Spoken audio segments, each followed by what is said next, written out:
Right, welcome back to Cossy's Arsenal podcast. My name is Cossy. Good morning, good afternoon, good evening, wherever you are in all parts of the world. Mikel has been doing his press conference, and I'm here to give you the best bits of his press conference and the overall reaction. He's talked about Thomas Partey, Saka, huge update around Saka, huge update about Tomiyasu. But then there is also something saddening about that press conference, especially coming in from the Thomas Partey side. He says Partey is progressing, but we might, and we are going to look at that. So hit the like button. Let's get 100 likes on the video. At least every video on the channel should get 100 likes, lads. I mean, you guys are gorgeous, and that's why, look, this podcast really stands. So let's get to the work. Let's get to the content. Let's see what Mikel has been up to in his press conference this afternoon. Right. It started off with the Bukayo Saka update. And he said, hopefully, he will be fine. He had some issues in the final part of the game, but he has recovered very, very well, and we expect him to be available. I think Arsenal, look, we've had a couple of injuries this season, but we're still very lucky. We have not had that Bukayo Saka injury that can keep him on the sidelines for 2 or 3 games or 4 games. Because look, for me, he's he's our player of the year, but then he's one player that causes a lot of action in the final third for Arsenal. And one thing, of course, you love about him is his hard work, the ability for him to track back, so often that he literally puts in a lot of defensive work, almost to the same level as the offensive output that he actually gives us. So according to Mikel, he is expected to be available. Good news for us now. So let's go beat West Ham. The preview is coming up very, very shortly after this. So make sure you do watch it as well. The predicted lineup and why I think we will actually beat West Ham. On Thomas Partey's recovery, I said he's progressing, but he had a significant injury, a recurring injury as well. So we don't expect him to make progress that quickly to see him this season, but hopefully I am wrong. So I think that's a huge blow for Arsenal. And I'm going to ask you this. Do you think we can make it to the UEFA Champions League in the last 4 games with Thomas Partey out of the starting lineup? Do you think Elneny and Xhaka can see us over the line? Because I think that is what it is all about now. We are playing just to see ourselves over the line. West Ham, Leeds, Spurs, Everton, and Newcastle. Those 5 games, can Xhaka and Elneny, can that partnership see us over the line to go to the UEFA Champions League? They've done very well against Chelsea and Manchester United. Games we were never expected to win. Games we were never expected to stand as I think for United, in the United game, honestly, they are shit. So we were expected to be the better side. But in that Chelsea game, I thought Xhaka and Elneny were really, really good. So can they keep that performance up? Can they be that good until the end of the season?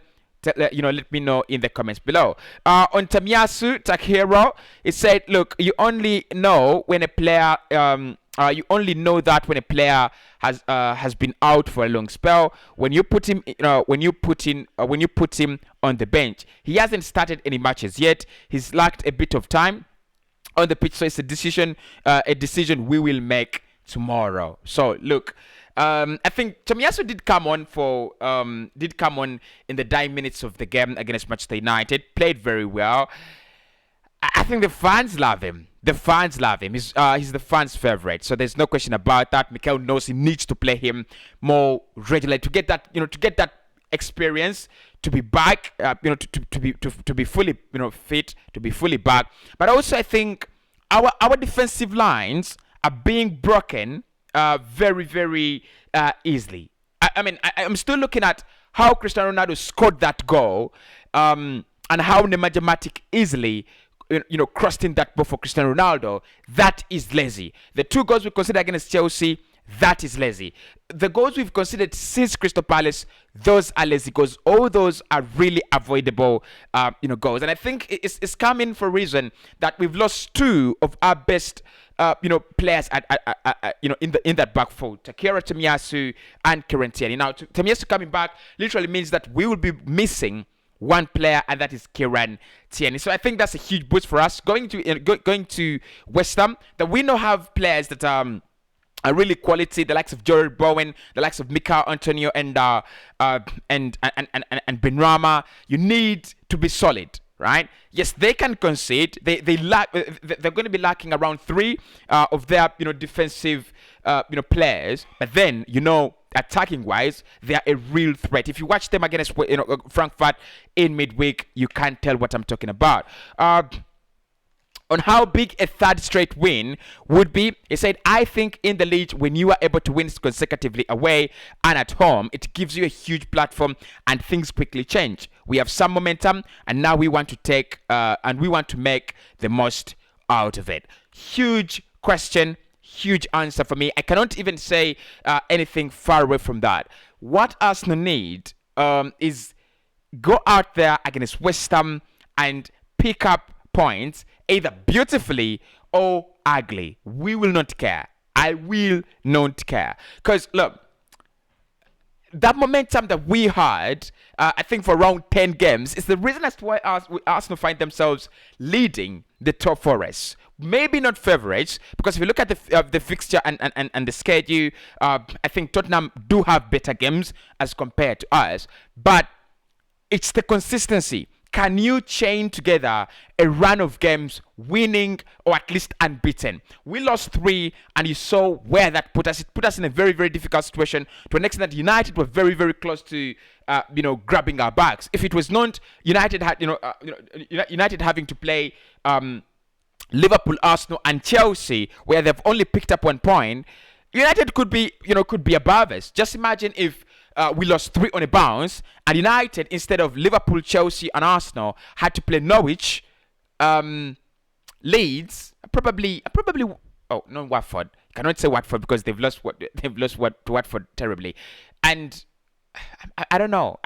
Look, so it's a huge advantage that we got West Ham, a tired West Ham, a West Ham that desperately needs to think about how they're going to overturn their second leg, against Frankfurt. I think that is what is going to be on their brain, and we should be winning that game very, very comfortably. On West Ham playing between the Europa League semi-final matches, they said they have been doing well.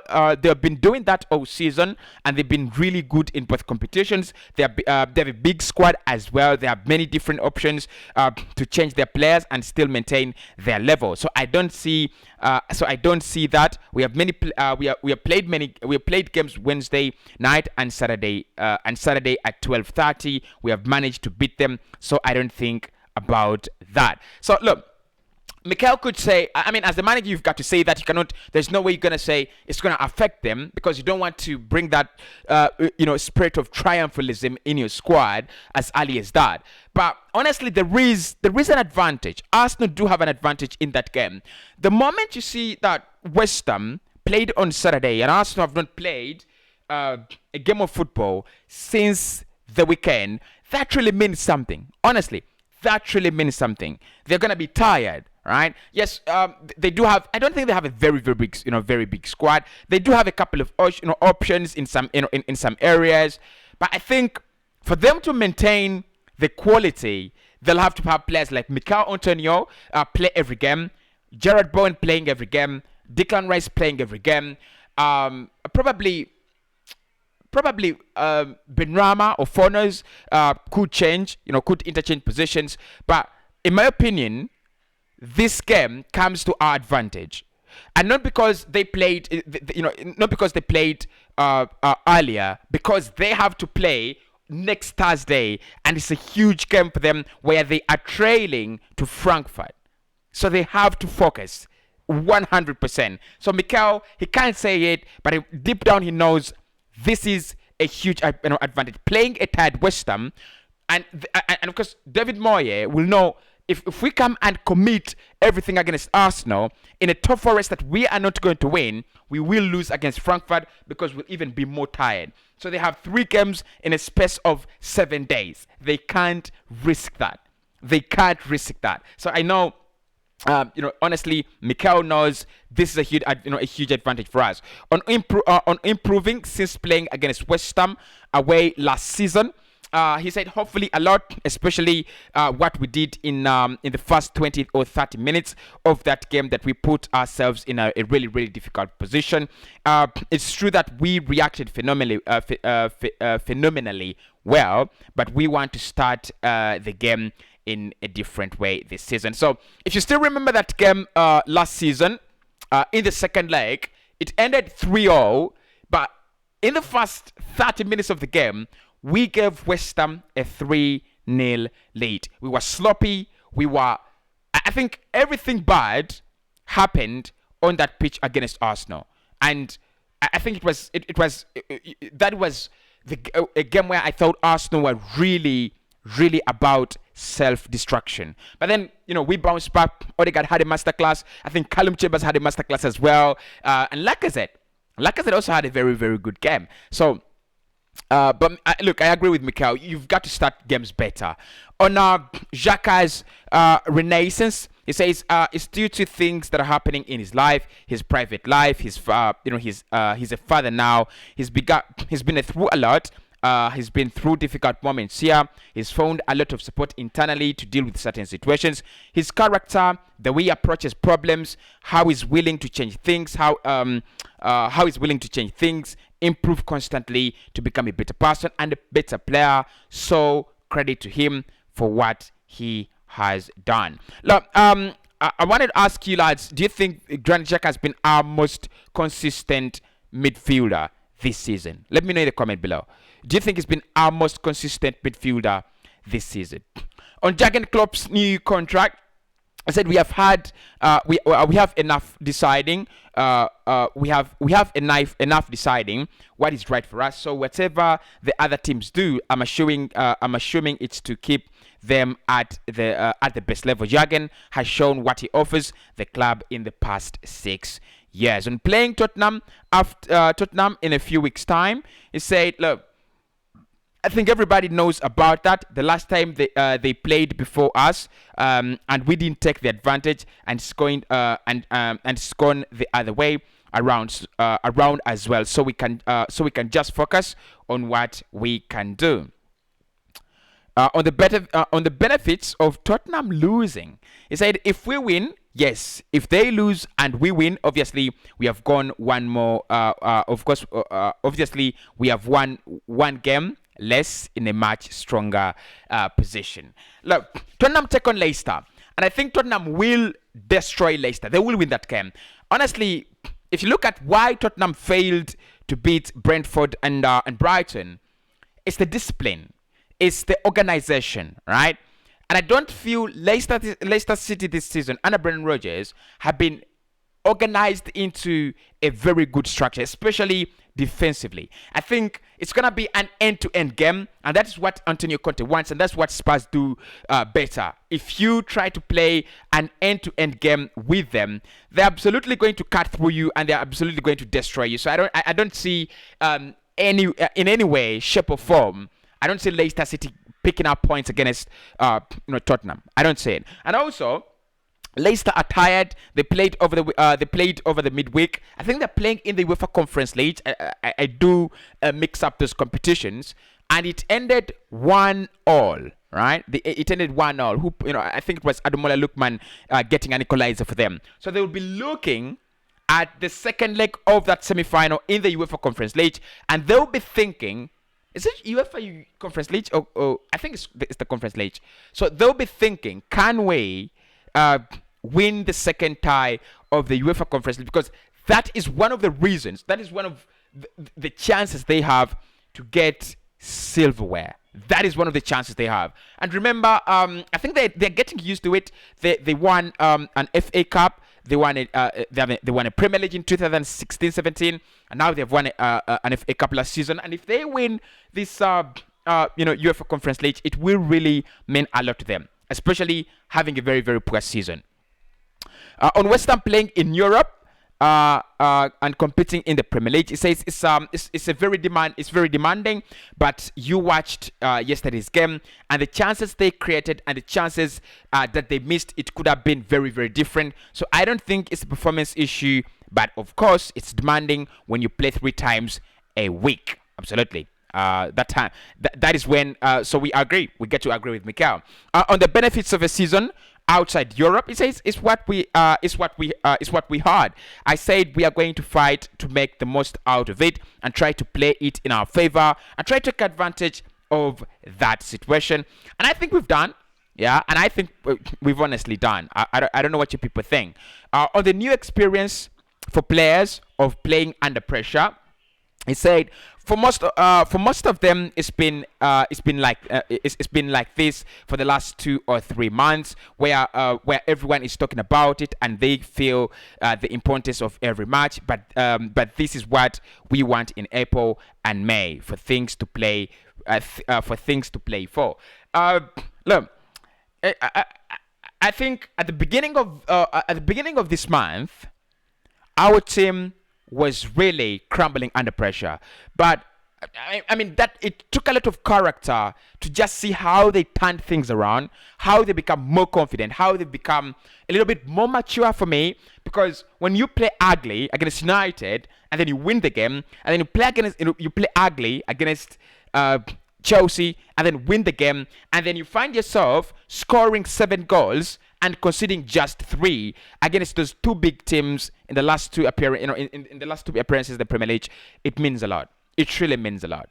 On what has changed from this time last year, he said we have very different players in the squad. We have a very different environment. I think the unity that exists right now between the team, the staff, our supporters, and externally is completely different and is very, very beneficial for the team. And obviously, how the team has evolved in its understanding of what we want to do is much better. The execution of it is also much better. The consistency of the results is better. And what we are trying to do is to seek for improvement every single day. And probably what we did a year ago is what you see. And probably what we did a year ago is what you see now. Look, personally, I think Arsenal have really improved a lot. There's no question about that.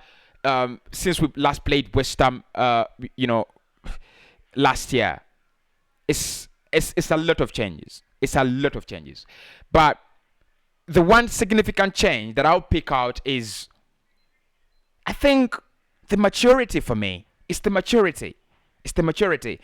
That character that just helps you get over, the line in very difficult situations. That's it. And if we can continue doing that, there's absolutely no reason as to why Arsenal cannot be in the Champions League. And if he's a better manager now than last year, he said, he said, I hope I am, and the same tomorrow. That this is my aim every day. On whether he knows his plan for the summer, I said yes. He knows his plan for the summer. I mean, it's gonna be very interesting to see what they do in the summer, given the fact that him and Edu have said we know what our plans for the summer are, and we would love to carry on with them. On if he's identified talents for the summer window, despite where we finish, he said it's not as easy as that, but the plan is very, very clear. All right.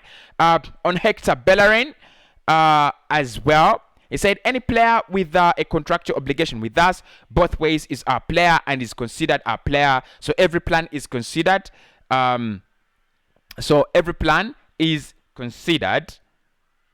If that possibility exists and they could fit in our team. I don't think Hector Bellerin is. I don't think that was the right time. The right time to talk about Hector Bellerin.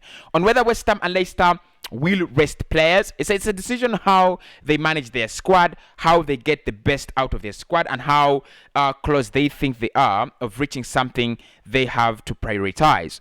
You have to respect that decision. All right. On whether it makes it difficult to prepare, it says we are guessing here. We don't know what they think. What they think is better to prepare. what they think is better to prepare the match. All we are doing is preparing for the game in the normal way, and knowing that it could vary, and there could be some options on Saka's mental health after the Euros.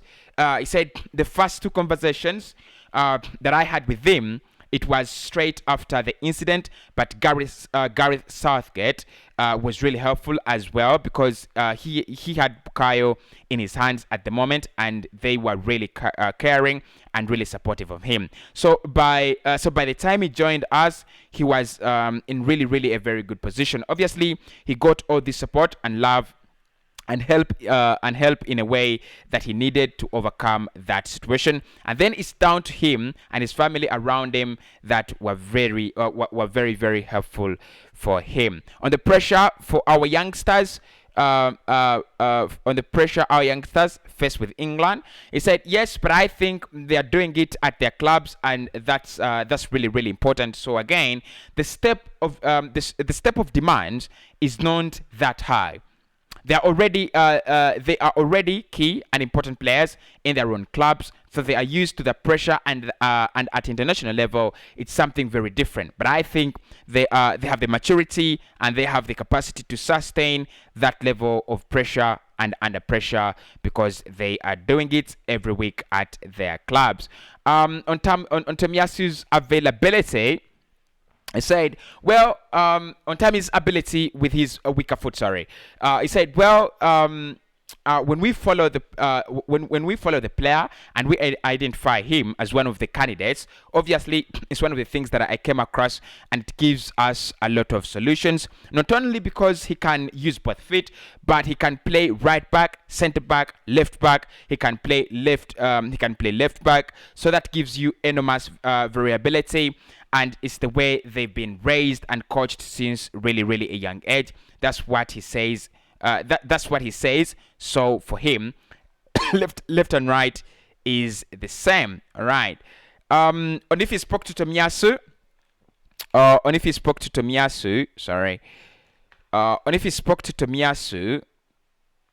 using his weaker foot, and he said, I asked him. He says, yes, I asked him how he's been coached. It's always very interesting things that make that we make on board and get involved and implement in our club, because it's such a beneficial thing. So important to understand other coaches and other ways of coaching. And if Saka is our penalty taker, it says, well, tomorrow if someone has to take a penalty, he will take it. Right? Again, and it says again, but it happened quite naturally in the Chelsea game. He took it, and the next game we had another one, and hopefully he can continue to put the ball back in the back of the net. Right. So, I mean, the key points in that press conference, I think, that I've picked out, honestly, as a person, Partey might not come back this season. That's true now. He mightn't come back this season. But also, I think Saka is fit. Saka will be continue taking our penalties.